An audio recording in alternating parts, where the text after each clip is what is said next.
SpaceX had planned to remove approximately 100 of its older Starlink satellites from orbit due to a design flaw that posed a risk of failure. In a statement released on February 12, SpaceX announced its intention to conduct controlled descents of around 100 early version 1 Starlink satellites.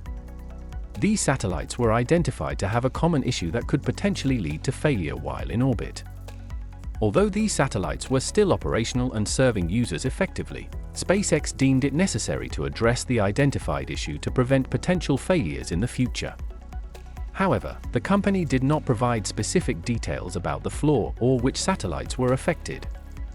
According to data maintained by Jonathan McDowell, SpaceX had launched a total of 5,828 Starlink satellites, with 5,438 currently in orbit. The oldest satellites still operational were part of the initial group of version 1 satellites launched between 2019 and 2020. These satellites lacked visors, which were later added to reduce their reflectivity and brightness. Out of the 420 initial satellites, 337 remained in orbit.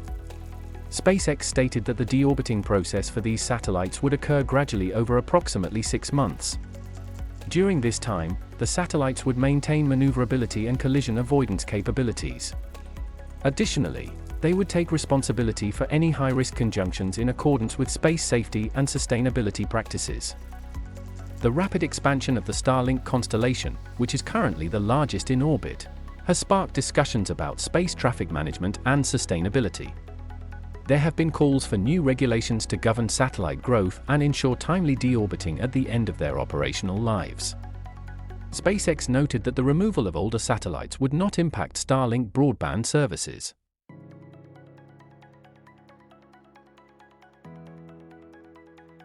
A recent study published in the Astrophysical Journal presented a groundbreaking discovery regarding aging stars and their potential to create entirely new habitable zones.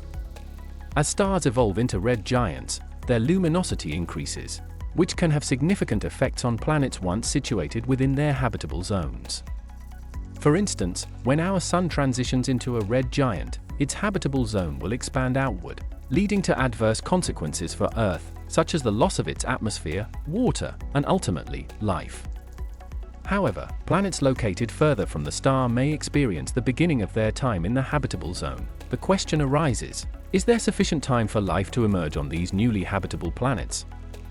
Researchers typically define habitability based on Earth-like conditions, where a planet receives an appropriate amount of energy from its star to support liquid water under suitable atmospheric conditions.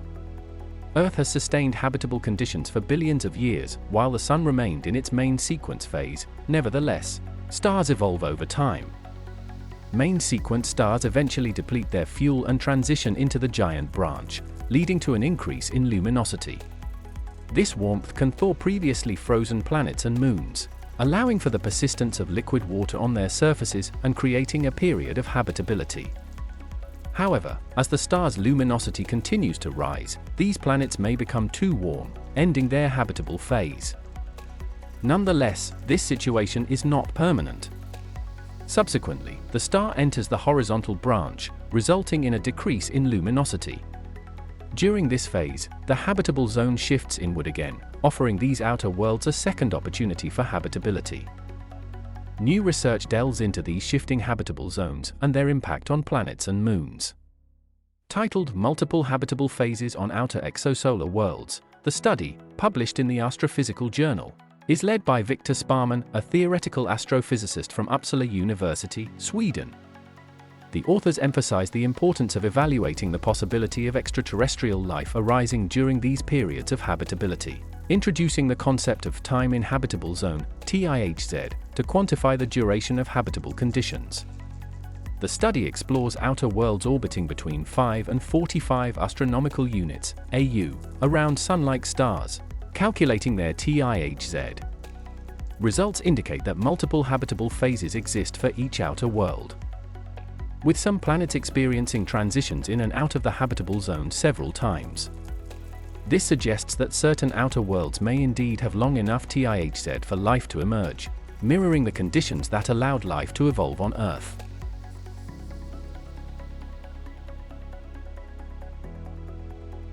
Collins Aerospace recently reached a significant milestone in its collaboration with NASA to develop a next-generation spacesuit for use aboard the International Space Station, ISS. This milestone involved conducting a pressure garment system fit and functionality test in a microgravity-like environment, marking a crucial step forward in the development of a suit capable of supporting ongoing operations and scientific exploration in low Earth orbit. NASA tasked Collins Aerospace with developing a new spacesuit to replace the current Extravehicular Mobility Unit, EMU, worn by astronauts during spacewalks to assemble and maintain the ISS, a role the EMU has fulfilled for more than 2 decades. To simulate weightlessness, the Collins test was conducted aboard a commercial microgravity aircraft, which induces brief periods of weightlessness through a series of parabolic flight maneuvers. These maneuvers, akin to a roller coaster ride, create weightless conditions lasting approximately 20 seconds each. This environment allows engineers, scientists, and students to assess hardware and conduct scientific experiments under conditions similar to those experienced in space, without actually leaving Earth. The successful test represents a crucial milestone in NASA's preliminary design review process, a series of checkpoints ensuring that the spacesuit design meets all necessary requirements before manufacturing of flight-ready units commences. Moving forward, Collins will continue testing the spacesuit in various environments, including a vacuum chamber where air will be evacuated to simulate the conditions of outer space. Additionally, testing will take place at NASA's Neutral Buoyancy Laboratory in Houston, a large pool simulating microgravity for astronaut spacewalk training. This next-generation spacesuit aims to enhance NASA's spacewalking capabilities in low Earth orbit, supporting station maintenance, operations, and scientific research endeavors conducted by NASA and its international partners.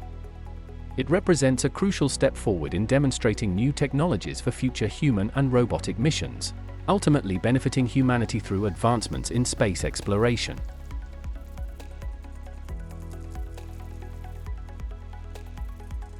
A recent study published in Nature revealed a significant discovery about Saturn's moon Mimas, often referred to as the Death Star moon due to its resemblance to the iconic space station from Star Wars. The study, conducted by an international team of researchers, unveiled the presence of an internal ocean beneath Mima's rocky crust. This groundbreaking finding has the potential to provide valuable insights for planetary geologists, helping them understand the conditions necessary for a planetary body to harbor an internal ocean, which could potentially support life. Dr. Gabriel Toby, a planetary scientist at Nantes University in France and a co-author of the study, explained that one of the primary motivations for investigating Mimas was to comprehend why it differs so significantly from its neighboring moon, Enceladus. Unlike Enceladus, which displays a highly active surface with direct connections to a global surface ocean, Mimas shows no signs of such activity despite experiencing intense tidal forces from Saturn. This discrepancy sparked curiosity among researchers, prompting them to explore Mimas further. Mimas, discovered by William Herschel in 1789, is renowned for its distinctive appearance, particularly its Herschel crater, which measures 139 kilometers in diameter, accounting for over 1/3 of Mima's total diameter of 396 kilometers. Unlike other ocean worlds like Europa and Enceladus, which feature surfaces largely devoid of craters due to constant resurfacing from their internal oceans, Mima's surface is covered in numerous craters, indicating a lack of resurfacing activity. This has led to ongoing debates regarding the existence of an internal ocean on Mimas, with previous studies presenting conflicting evidence. By analyzing data from NASA's Cassini spacecraft, the researchers determined that Mimas does indeed harbor an internal ocean situated approximately 20 to 30 kilometers beneath its surface. This ocean formed relatively recently, less than 25 million years ago in geological terms. Furthermore, the interface between the internal ocean and the icy crust reached within 30 kilometers of the surface only 2 to 3 million years ago, suggesting ongoing development and growth of the ocean. The discovery of an ocean on Mimas carries significant implications for other potential ocean worlds within our solar system. It provides further evidence that such bodies may possess internal oceans, offering potential habitats for life beyond Earth. This finding underscores the importance of continued exploration and research into these enigmatic celestial bodies.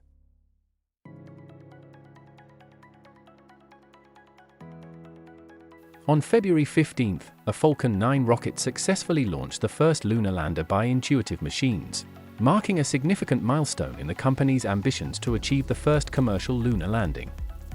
The spacecraft, named Odysseus, was deployed into space by the Falcon 9's upper stage approximately 48 minutes after liftoff, following a 24-hour delay from its original launch schedule. It was set on a trajectory towards the Moon, scheduled to reach the Moon on February 21. Odysseus was intended to enter an orbit roughly 100 kilometers above the lunar surface. The landing attempt near the Malapert A crater, located in the south polar region of the Moon, was planned for February 22. Late in the afternoon according to Eastern Time. Intuitive Machines did not disclose specific times for either orbit insertion or landing, a critical phase of the IM-1 mission occurred approximately 18 hours post-launch when Odysseus executed its first main engine firing as part of a commissioning test.